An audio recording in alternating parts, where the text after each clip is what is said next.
అమెరికాకి దెబ్బ మీద దెబ్బ తగులుతూనే ఉంది. వరుసగా ఇరాన్ చేసేటువంటి ఈ నేపథ్యాల్లో అమెరికా తీవ్రంగా నష్టపోతోంది. నిన్నటికి నిన్న 2 యుద్ధ విమానాలను కుప్పకూల్చేసింది ఇరాన్. ఒకటి ఇరాన్ భూభాగం పైకి అంటే గగనతలం పైన రెక్కి నిర్వహిస్తుండగా F-15E అనేటువంటి యుద్ధ విమానాన్ని కుప్పకూలిస్తే ఆ తర్వాత రెస్క్యూ ఆపరేషన్ చేపడుతుండగా మరొకటి A-10 వర్త్ గన్ అనేటువంటి ఒక యుద్ధ విమానాన్ని కూడా కుప్పకూల్చేసింది. 2 యుద్ధ విమానాలు కుప్పకూలిపోయాయి.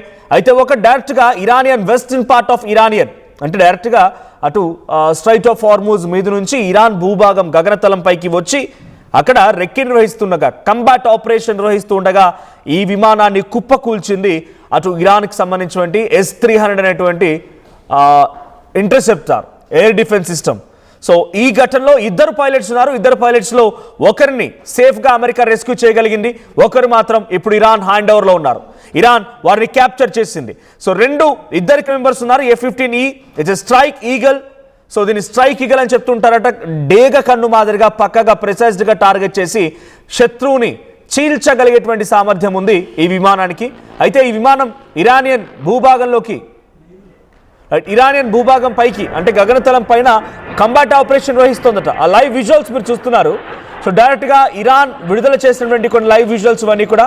సో ఎప్పుడైతే ఇరాన్ గగనతలం పైకి అది ఎక్కి అక్కడ చక్కర్లు కొడుతోందో, కంబాట్ ఆపరేషన్స్ చేస్తోందో, ప్రెసైజ్డ్గా టార్గెట్ చేసి ఢీ కొట్టాలన్న ఆలోచనతో అక్కడికి వెళ్ళిందో, అయితే ఆ ఆలోచనని ఇరాన్ దెబ్బ కొట్టింది. తమ ఎయిర్ డిఫెన్స్ సిస్టమ్ బవార్ S-300 అంటే మన గతంలో S-400 అంటే పదం విన్నాం. సో దానికి కంటే కొంత ఓల్డ్ వర్షన్ S-300. ఇది రష్యా ఇచ్చినటువంటి ఎయిర్ డిఫెన్స్ సిస్టమే. సో ఇప్పుడు ఆ ఎయిర్ డిఫెన్స్ సిస్టమే ఈ F-15E స్ట్రైక్ ఈగల్ని దెబ్బ కొట్టింది, కుప్పకూల్చింది. 2 పైలట్స్లో ఒకరు రెస్క్యూ చేయగలిగారు, ఒకరిని మాత్రం ఇప్పుడు ఇరాన్ కంట్రోల్లోకి తీసుకుంది. అసలు ఇది ఎక్కడికి వచ్చింది, ఎలా వచ్చింది, దేనికోసం వచ్చిందనేది మాత్రం ఇంకా సస్పెన్సే. కానీ ఆ దొరికినటువంటి పైలట్ ద్వారా ఎగ్జాక్ట్ లైవ్ విజువల్స్ మీరు చూస్తూ ఉన్నారు. సో ఆ ఇంటర్సెప్టార్ని ఢీ కొట్టడంతో ఆ లెఫ్ట్ సైడ్ విజువల్లో కింద మీరు చూడండి, ఎగ్జాక్ట్గా ఆ ఇంటర్సెప్టార్తో ఢీ కొట్టడంతో ఆ యుద్ధ విమానం తునాతునకలైపోయింది. సో ఆ లైవ్ విజువల్స్ని ఇరాన్ క్యాప్చర్ చేసింది. సో ఇరాన్ రిలీజ్ చేసిన విజువల్స్ ఇవన్నీ కూడా. సో అది అలా ఢీ కొడుతున్న సమయంలో ఒక్కసారిగా పైలట్ ఒకరు ఎజెక్ట్ అయిపోయి సేఫ్గా వెళ్ళిపోతే ఒకరు మాత్రం అక్కడే పడిపోయారు. ఆ పడిపోయిన వ్యక్తిని ఇరాన్ తన అదుపులోకి తీసుకుంది. ఇరాన్ హ్యాండ్ ఓవర్లో ఉన్నారు, మా దగ్గర ఆల్రెడీ ఆ పైలట్ ఉన్నారు అనేటువంటి మాటని ఇరాన్ మీడియా చెప్తోంది. సో ఇప్పుడు F-15 కుప్పకూలిపోయింది కదా, రెస్క్యూ ఆపరేషన్స్ జరగాల్సిందే. అంటే ఇక్కడ రెస్క్యూ ఆపరేషన్స్ దేనికోసం జరుగుతాయి జనరల్గా, అక్కడ ఉన్నటువంటి పైలట్స్ కోసం. ఆ తర్వాత డెఫినెట్గా యుద్ధంలో ప్రతి దేశం చేసేది ఇదే, వాళ్ళకు సంబంధించినటువంటి మెటల్ ఏదైనా వెపన్స్ కనుక అక్కడ పడిపోతే ఆ మెటల్స్ ద్వారా ఆ అవతలి దేశం ఆపోజిట్ దేశం దాన్ని పరీక్షించి ఇది ఏంటి, దీని చరిత్ర ఏంటి, ఇది ఎలా పనిచేస్తుందని చెప్పి ఇదే మాదిరిగా వాళ్ళు కూడా తయారు చేసుకునే అవకాశం కూడా ఉంటుంది. కాబట్టి ఆ మెటల్స్ ఆ వెపన్స్ కోసం కూడా రెస్క్యూ ఆపరేషన్స్ జరుగుతూ ఉంటాయి. సో రెస్క్యూ ఆపరేషన్స్ కోసమే అమెరికా A-10 వర్తాగ్ అనేటువంటి ఒక విమానం రంగంలోకి దిగింది. సో ఆ విమానం యుద్ధ విమానం రంగంలోకి దిగగానే దాన్ని కూడా పర్షియన్ గల్ఫ్ దగ్గర స్ట్రైట్ ఆఫ్ హార్మూజ్ దగ్గరే పేల్చేసింది. రెండింటిని ఇప్పుడు వరుసగా ఒకే రోజు, ఒకటేమో డైరెక్ట్గా యుద్ధం చేయడానికి వచ్చిన విమానం, ఇంకొకటి ఆ యుద్ధం చేసినటువంటి విమానం కుప్పకూలిపోవడంతో రెస్క్యూ చేయడానికి వచ్చినటువంటి విమానం మరొకటి, ఆ విమానాన్ని కూడా కూల్చేసింది. ఎగ్జాక్ట్గా నిన్న ఇరాన్ పైన అమెరికా కూడా ఇదే మాదిరిగా దాడి చేసింది. ఫస్ట్ తెహరాన్ నుంచి కరాజ్ వెళ్ళేటువంటి ఒక బ్రిడ్జ్ పైన అటాక్ చేసింది అమెరికా. అయితే ఆ బ్రిడ్జ్ పై అటాక్ చేసినప్పుడు పెద్ద మొత్తంలో ఆ బ్రిడ్జ్ మొత్తం కూడా మధ్యలోకి విరిగిపోయింది, ఒక భారీ నష్టం వాటిల్లింది. ఆ తర్వాత రెస్క్యూ ఆపరేషన్స్ చేస్తోంది ఇరాన్. రెస్క్యూ ఆపరేషన్ చేస్తున్నప్పుడు రెస్క్యూ ఆపరేషన్స్ పైన మళ్ళీ అటాక్ చేసింది. అప్పుడు 15 మంది మరణించారు, 100 మందికి చాలా తీవ్రంగా గాయాలయ్యాయి. అంతా మిలిటరీ పర్సన్సే. రెస్క్యూ ఆపరేషన్ జరుగుతుండగా అటాక్ జరిగింది. ఇప్పుడు ఎగ్జాక్ట్లీ సేమ్ ఇరాన్ కూడా అదే చేసింది. ముందుగా F-15E స్ట్రైక్ ఈగల్ అనేటువంటి యుద్ధ విమానాన్ని ఢీ కొట్టింది. దాంట్లో పైలట్ ఎస్కేప్ అయితే ఇంకో పైలట్ మాత్రం తమ అదుపులోకి తీసుకుంది ఇరాన్. అక్కడ వార్ వెపన్ని ఆ ఎయిర్ క్రాఫ్ట్ని కంట్రోల్లోకి తీసుకుని దాన్ని పరీక్షిస్తోంది ఇరాన్. ఇంకోవైపు దాన్ని కాపాడేందుకు, దాన్ని రెస్క్యూ చేసేందుకు A-10 అనేటువంటి వార్తాగ్ అనే మరో యుద్ధ విమానం వస్తే దాన్ని మళ్ళీ పర్షియన్ గల్ఫ్ దగ్గర స్ట్రైట్ ఆఫ్ హార్మూజ్ దగ్గర అటాక్ చేసింది ఇరాన్. అంటే దీన్ని బట్టి మనం అబ్జర్వ్ చేయాల్సిన విషయం ఏంటంటే అమెరికా అహంకారం పైన ఇరాన్ మళ్ళీ దెబ్బ కొట్టింది. నువ్వే పెద్ద తోపు తురుంఖాన్ నియంత్రణ లేడని రకంగా బిర్రబెగుతున్నావు కదా, నేను చేసి చూపిస్తాను చూడనట్టుగా అమెరికా 2 యుద్ధ విమానాలను ఒకే రోజు పేల్చి ఒక పైలట్ని అదుపులోకి తీసుకొని అమెరికాకి చెంపచెల్లు అనిపించింది ఇరాన్. మరోసారి ఈగో మీద దెబ్బ కొట్టింది. ఇదేం చేస్తుందంటే ఈ పరిణామాలు ఎలా ఉండబోతున్నాయంటే, ఒకటి అమెరికాని యుద్ధాన్ని మరింత తీవ్రంగా మార్చడం కోసం ఉపయోగపడుతుంది. అమెరికాని మరింత తీవ్రంగా మార్చి ఆ యుద్ధం అంటే పైలట్ తమ అదుపులో ఉన్నాడు కాబట్టి ఎలాగైనా సరే పైలట్ని విడిపించాలి, లేకపోతే ఇన్ఫర్మేషన్ని ఇరాన్ గ్యాదర్ చేసే అవకాశం ఉంది. ఇన్ఫర్మేషన్ని గ్యాదర్ చేయొచ్చు, ఆ తర్వాత ఇంకేదైనా ఆ వ్యక్తి దగ్గర నుంచి కొంత హరాస్ చేయడము, లేకపోతే పదే పదే ఆయన పెట్టుకొని బ్లాక్మెయిల్ చేయడం, ఇలాంటి కార్యక్రమాలు కూడా పాల్పడవచ్చు ఇరాన్. కాబట్టి ఆ వ్యక్తిని తమ అదుపులోకి మళ్ళీ తీసుకోవాలన్నప్పుడు డెఫినెట్గా ఇరాన్ని ఇబ్బంది గురి చేయాల్సిందే, ఇరాన్ పైన మళ్ళీ వరుసగా అటాక్ చేయాల్సిందే, ఈ యుద్ధాన్ని మరింతగా పెంపొందించాల్సిందే. ఇక్కడ విజువల్లో చూడండి, 2 విజువల్స్ మీకు కనబడుతున్నాయి. F-15 ఫైటర్ జెట్స్ని పేల్చే సమయంలో మొదటి విజువల్, అండ్ సెకండ్ విజువల్ వచ్చేసి A-10 వర్తాగ్ సంబంధించినటువంటి ఆ విమానాన్ని పేల్చే సిచ్యువేషన్లో ఒకటి స్ట్రైట్ ఆఫ్ హార్ముజ్ దగ్గర, ఇంకొకటి వెస్టర్న్ ఇరాన్ అంటే ఇరానియన్ టెరిటరీ దగ్గర ఏంటంటే గగనతలం పైనే పేల్చేసే ప్రయత్నం చేసింది. సో ఒకటి పేల్చడానికి S-300ను ఉపయోగించింది ఇటు ఇరాన్, మరొక దానికి అక్కడ ఈ షార్ట్ రేంజ్ మిసైల్ని ఉపయోగించింది, ఇంటర్సెప్టర్ను ఉపయోగించింది. ఈ 2 మిసైల్స్ని, ఈ 2 రాడార్ సిస్టమ్స్ని ఉపయోగించి ఇప్పుడు థర్డ్ కొరాడ్ అని చెప్తుంటారు, కొడాడ్ అనేటువంటి ఒక ఇంటర్సెప్టర్ను ఉపయోగించి అటు A-10ని కుప్పగొలిస్తే S-300 బవార్ను ఉపయోగించి ఫైటర్ జెట్ని కుప్పకూల్చింది. సో ఏం జరగబోతోంది మరి, దీని వర్త్ ఎంత, ఇప్పుడు అమెరికా ఎంత లాస్ చవి చూస్తుందంటే కనుక, ఇప్పుడు వీటి వర్త్ విషయంలో మాట్లాడుకుంటే F-15E అనేటువంటి ఈ ఫైటర్ జెట్ వర్త్ వచ్చేసి సుమారుగా 750 నుంచి 850 కోట్ల రూపాయలు, 750 టు సుమారుగా 850 crores ఆఫ్ రూపీస్.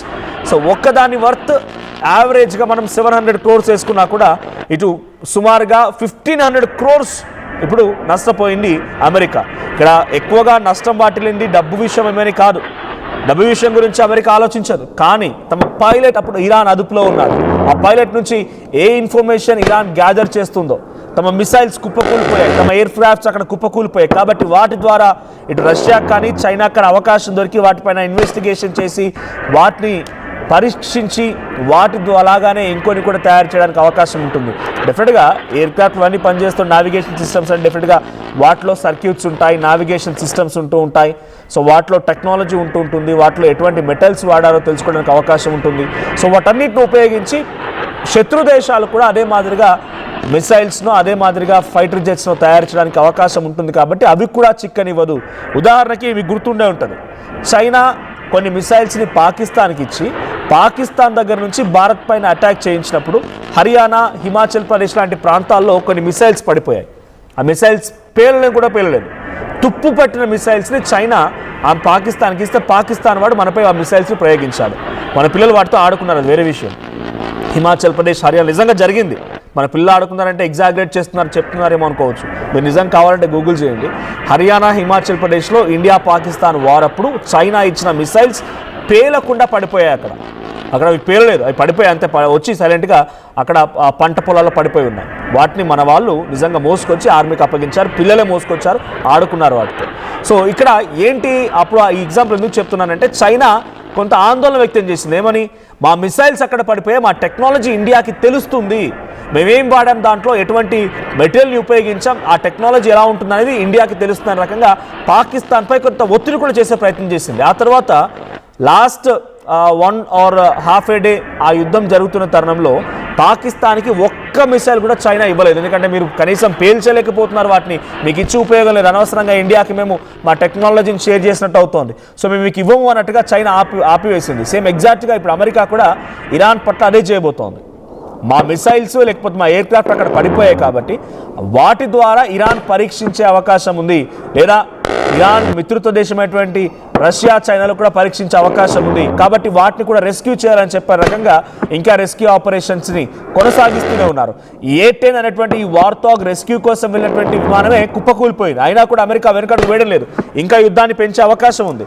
సో ఇంకా ఎటువంటి సిచ్యువేషన్ ఉండబోతోంది, ఏ మాదిరిగా ఎక్స్ట్రీమ్ సిచ్యువేషన్స్ మారబోతున్నాయంటే కనుక, సో ఇప్పటివరకు ఒక పైలట్ని ఇరాన్ అదుపులోకి తీసుకుంది కాబట్టి ఆ పైలట్ని మళ్ళీ తిరిగి తన దగ్గర చేర్చుకోవడం కోసం, లేదంటే ఇరాన్ పదే బ్లాక్మెయిలింగ్ తెరలేపుతుంది కాబట్టి అమెరికా కొంత ఈ యుద్ధాన్ని ఎస్కలేట్ చేస్తే చేయొచ్చు. ఒకటి, ఇరాన్ కనుక బ్లాక్మెయిలింగ్కి తెరలేపితే డెఫినెట్గా యుద్ధం మరింత నెక్స్ట్ లెవెల్కి వెళ్ళే అవకాశం ఉంది. అప్పుడు ఇరాన్ ఏం చేస్తుంది, ఇరాక్లో ఉన్నటువంటి తమ సపోర్టర్స్ని, సిరియాలో ఉన్నటువంటి తమ సపోర్టర్స్ని, హమాస్, హెజ్బోల్లా లాంటి వ్యవస్థల్ని, యెమెన్లో ఉన్నటువంటి హౌతీస్ని అందరినీ యాక్టివేట్ చేస్తారు. ఇదంతా ఇండైరెక్ట్ సీక్రెట్ గ్రూప్స్ ఇరాన్కి. సో వాళ్ళ ద్వారా ఏం చేస్తుంది, ఆ పర్షియన్ గల్ఫ్ కంట్రీస్ ఉన్నటువంటి అమెరికా స్థావరాలపైన మళ్ళీ దాడి చేయిస్తారు. రెడ్ సీలో షిప్లను బేల్చేస్తారు. స్ట్రైట్ ఆఫ్ హార్మూజ్ ని మరింత పటిష్టం చేస్తారు. సో ఈ నేపథ్యంలో ఇంతకంటే ఎక్కువగా రెట్టింపుగా యుద్ధం జరగడానికి కూడా చాలా స్కోప్ ఉంది. సో ఇప్పుడు ఆ పైలట్ ని ఎలా ఇరాన్ ఉపయోగించుకుంటుంది, కాపాడడం కోసం అమెరికా ఎటువంటి ప్రయత్నం చేస్తుంది, ఇంకా యుద్ధాన్ని రెట్టింపు చేస్తారా, లేదు అమెరికా కొంత కాంప్రమైజ్ అయిపోతుందా, చూడాలి మరి ఏం జరిగింది. ఒకసారి ఆ F-15 అండ్ A-10 ఈ ఫైటర్ జెట్స్ ని కుప్పకూల్చే సిచ్యువేషన్ లో అమెరికా విడుదల చేసిన ఆ విజువల్ చూద్దాం.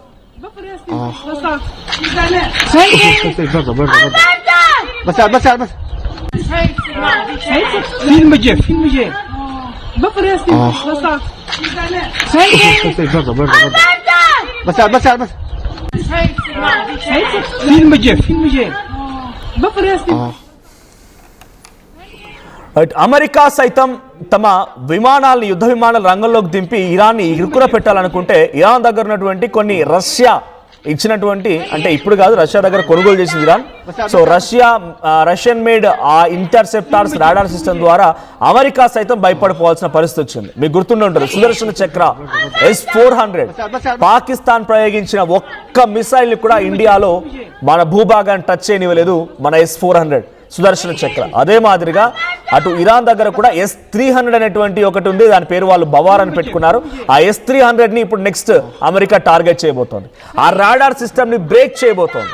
రాడార్ సిస్టమ్ ని కనుక బ్రేక్ చేస్తే డైరెక్ట్ గా ఏమనుకున్నా, అమెరికా ఏమనుకుంది, ఇరాన్ భూభాగం పైకి అడుగు పెట్టి ఇక ఇరాన్ని అంతమొందిస్తాం, లేదా గగనతలంపై నుంచి ఇరాన్కి చుక్కలు చూపిస్తామన్న లక్ష్యంతో అమెరికా ముందడుగు వేస్తోంది. ఆల్రెడీ అక్కడ జార్జి రాండీ అనేటువంటి అమెరికన్ చీఫ్ ఆఫ్ స్టాఫ్, ఎవరైతే అమెరికా అధ్యక్షుడు డొనాల్డ్ ట్రంప్ చెప్పేటువంటి ఆదేశాలని ఎగ్జిక్యూట్ చేయలేకపోతున్నారు, ఆ ఎగ్జిక్యూట్ చేయలేకపోయినటువంటి వ్యక్తిని అక్కడ నుంచి తప్పించి లెనేవే అనేటువంటి ఒక వ్యక్తిని, ఆయన కూడా అక్కడే ఇప్పుడు చీఫ్ ఆఫ్ స్టాఫ్ గా బాధ్యతలు చేపట్టారు. సో గతంలో ఉన్నటువంటి జో బైడెన్ నియమించిన వ్యక్తి జార్జి రాండీ, ఆయన ఎగ్జాక్ట్ గా యుద్ధం సమయంలో ఎలా ఎగ్జిక్యూట్ చేయాలో చేయలేకపోతున్నారు. సో లెనెవే అనేటువంటి ఈ వ్యక్తిని తీసుకొని డైరెక్ట్ గా ఇరాన్ భూభాగంలోకి చొరబడి మరి ఇరాన్ ని అంతమొందించాల లక్ష్యంతో అమెరికా ముందడుగు వేస్తోంది.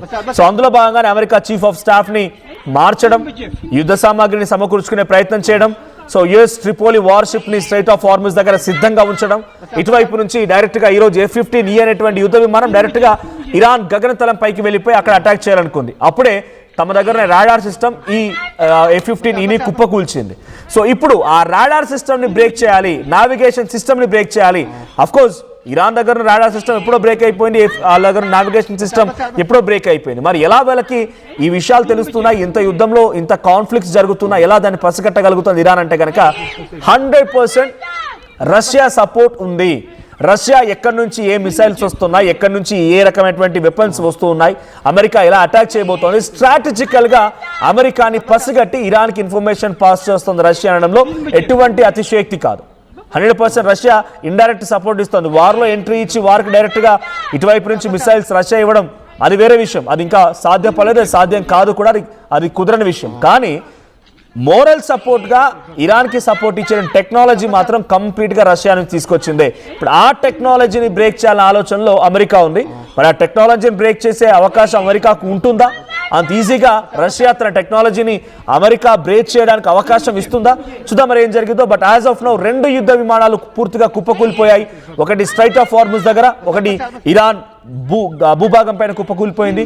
సో ఇరాన్ దగ్గర కుప్పకూలిపోయినటువంటి ఈ F-15E స్ట్రైకల్ ఈగిల్ ని, దాంట్లో ఉన్న ఒక పైలట్ ని ఇరాన్ అదుపులోకి తీసుకుంది. ఆ పైలట్ ని విచారిస్తోంది. అక్కడ పడిపోయినటువంటి ఆ యుద్ధ విమానానికి సంబంధించి ఇన్స్పెక్షన్ కూడా జరుగుతోంది. మరి ఈ నేపథ్యంలో ఎటువంటి పరిణామాలు చోటు చేసుకుంటాయి, ఇరాన్ పైన అమెరికా ఎటువంటి దాడులకు ఎత్తిస్తుంది చూద్దాం మరి.